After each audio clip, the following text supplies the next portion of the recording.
Hey, how's everybody doing? Just gonna make a quick video about something that I guess that's been in my mind for a little while now. I'm gonna apologize for the noise that you're hearing, but the truck is on and my trailer is airing up, so I'm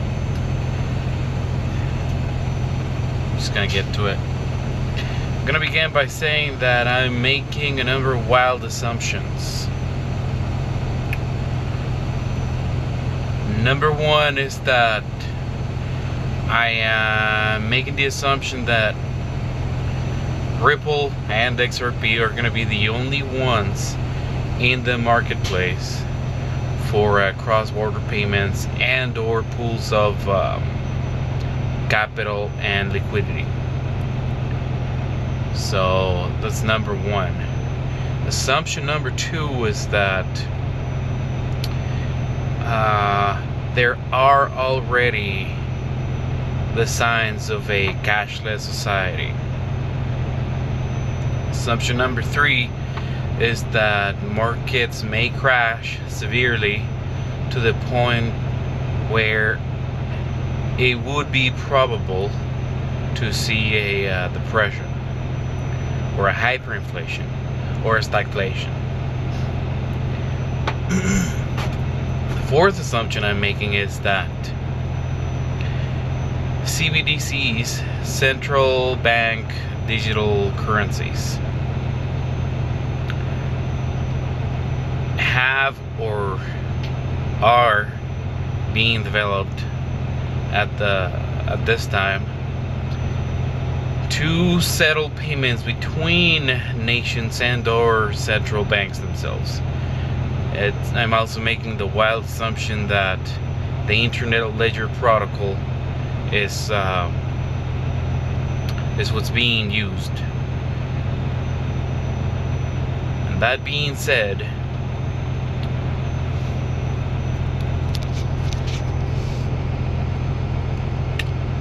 the way that this could go down is, let's say you have a market crash and, well, at the moment central banks lack the ability to drop interest rates because some of them are already in the negative, or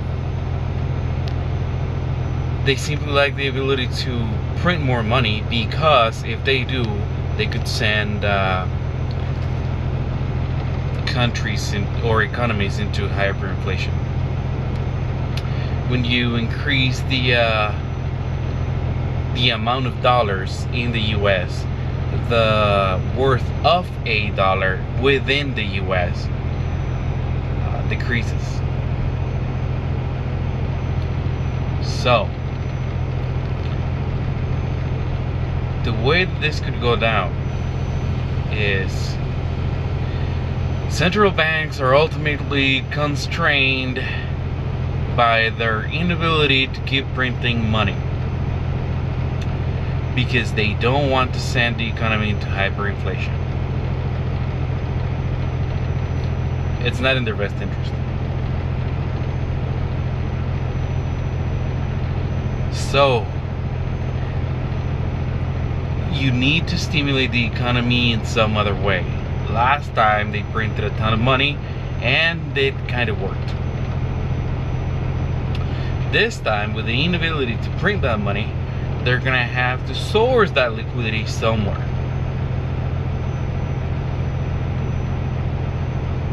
And this is where I'm making the wild assumption, or rather one of them. One is that Ripple is partnered up with the Federal Reserve. Yes, they're in the high-level advisory board. They are in the faster payments task force. But that doesn't mean that they're directly partnered up with the Fed and the World Bank and the IMF, even though you see them on panels all the time. So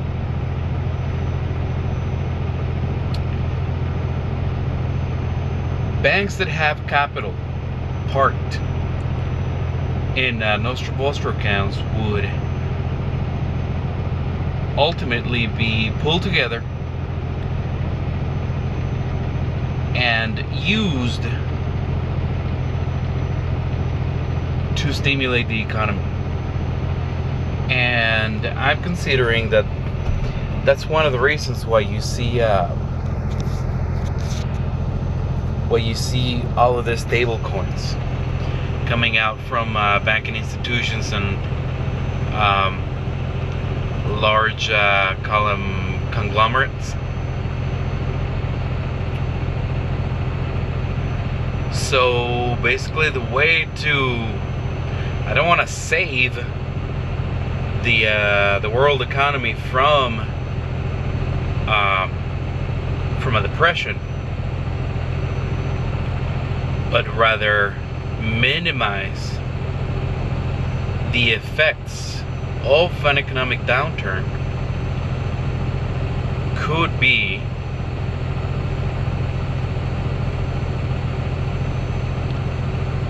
digitizing the funds of banks and having them bridge from one place to another, or from one central bank to another, by means of a digital currency. And that's where the other assumption comes in. And that assumption is that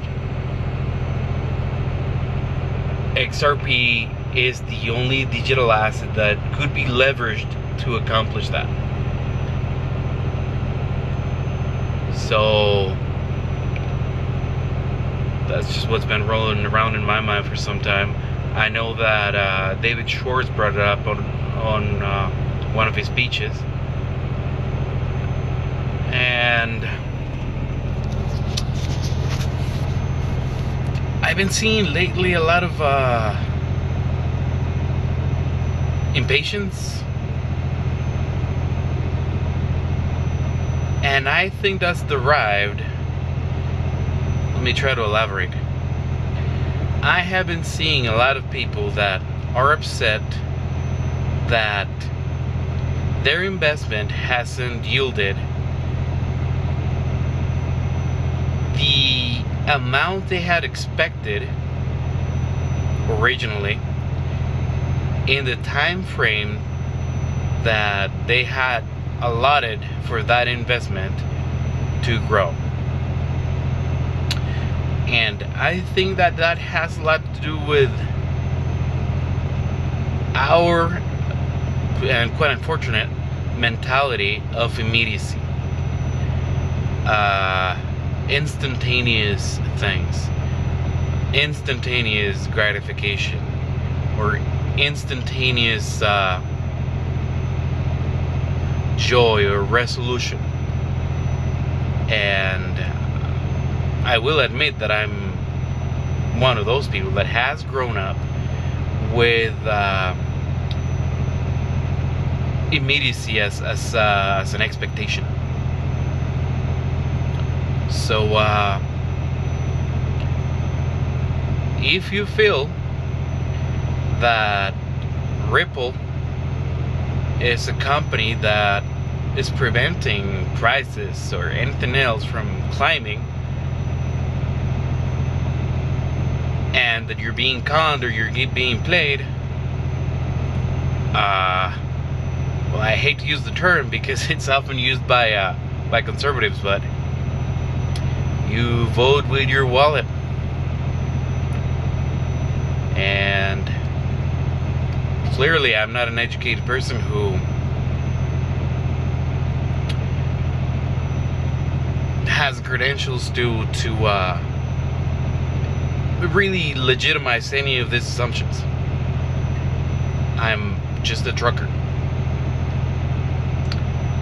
However,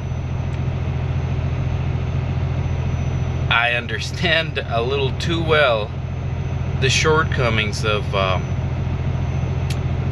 cross-border payments, either because I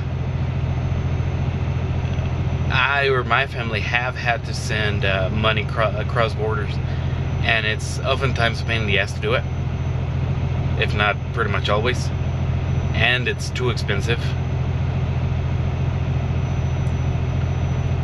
and I understand the flows of capital that go out of the US, and that in fact, I'll go as far as to say that one of the reasons why the US hasn't had severe inflation so far is because of immigrants. It's because of dollars that flee the economy in the US and go to another place.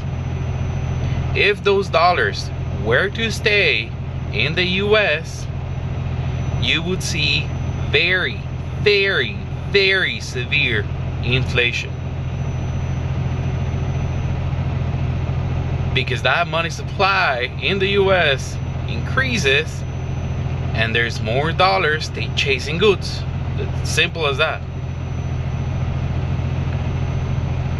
And that's, I'm not trying to make a case for immigration. I'm just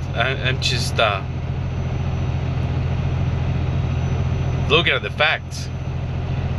You would not believe how many economies are directly dependent of family members that live in the US, let alone other countries, the US, to sustain themselves and pay for bills and food and other needs. So if any of that capital were to stay here, forget it. It'd be looking at a $5 Snicker bar. It'd be hella crazy. Anyway, those are my thoughts. I'm gonna get rolling. Peace out.